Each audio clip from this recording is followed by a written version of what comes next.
Hello again. Well, here is the response from the Ombudsman to me regarding Nolotil.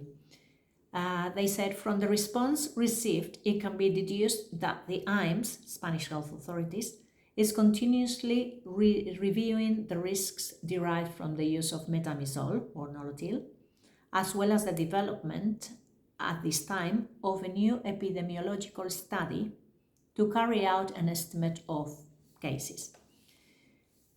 There were different points I made, there were different requests I made. The first one was, I said I wanted Nolotil banned, at least for people from countries where it is already banned, because when the prescription of a medication cannot be controlled, as this is the case, on other occasions the medication has been withdrawn, and that's why I felt Nolotil should be banned for these people, because you all keep being given it left, right and center when you keep asking not to be given it, or even when it says you're allergic to it on your records, they still give it to you. So as far as I'm concerned, it cannot be controlled.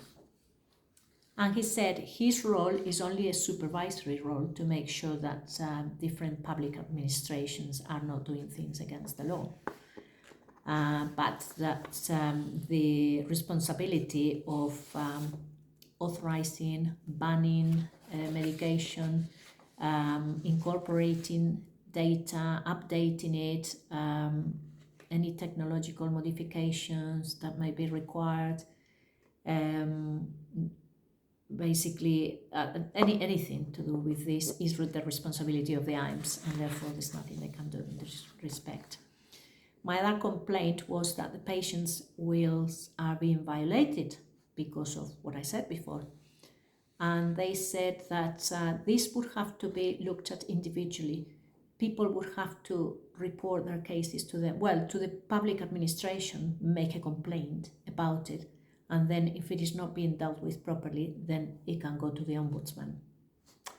Good luck.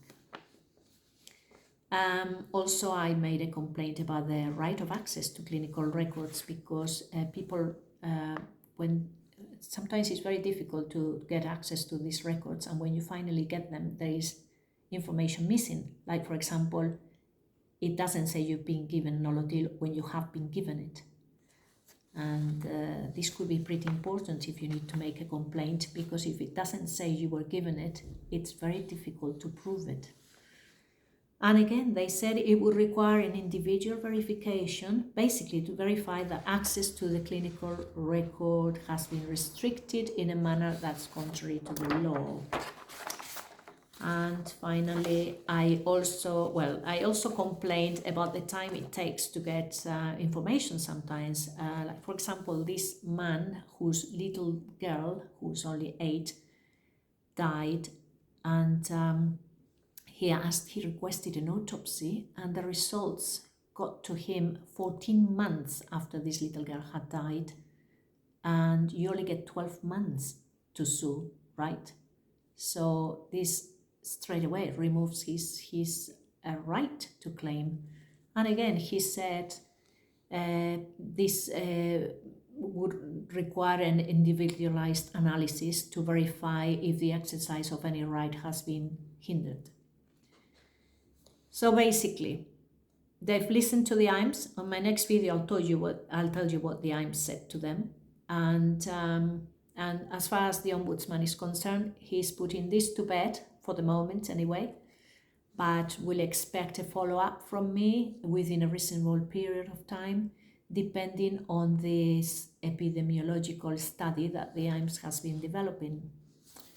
And you can imagine how frustrated I felt after this. I've put so much work into this, months and months of work, waiting for decisions, and basically this is just not good enough for me. And what I've said is, I, as the president of ADAF, which is an association I created for people who have been affected by medicines, I'm complaining, I'm putting in this complaint in your names, in representation of all of you, and I think they should accept this instead of expecting you all individually going and doing this. Anyway, I've asked them to reconsider we'll see. I've got other ideas, and just watch my next video if you want to know what they based their decision on.